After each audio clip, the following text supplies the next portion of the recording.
Nasa 65 lugar sa Ilocos Region ang nakaranas ng pagbaha dulot ng habagat ayon sa Office of Civil Defense Region 1. Kabilang dyan ang ilang lugar sa Pangasinan at La Union. May ulat on the spot si Jasmine Gabriel Garban ng GMA Regional TV. Jasmine?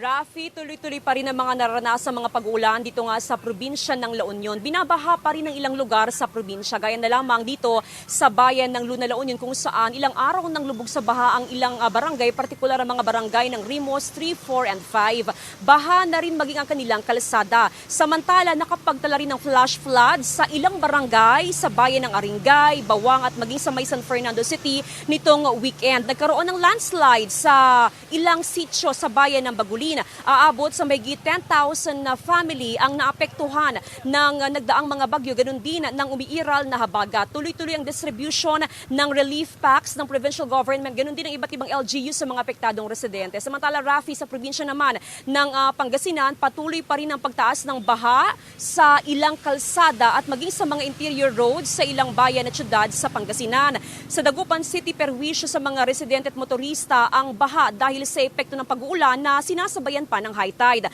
Patuloy ang pagbaba ng tubig mula sa upstream rivers. Binabaha rin ang pangunahing kalsada sa bayan naman ng Kalasyaw dahil na nga rin yan sa umapaw na Marusay Sinukalan River. Sa tala ng Office of the Civil Defense Region 165 na areas ang reported na nakakaranas ng pagbaha at mahigit 50 dyan ay mula naman sa Pangasinan. Nakataas sa red alert status ang emergency operation centers ng Ilocos ng RDRRMC. Rafi?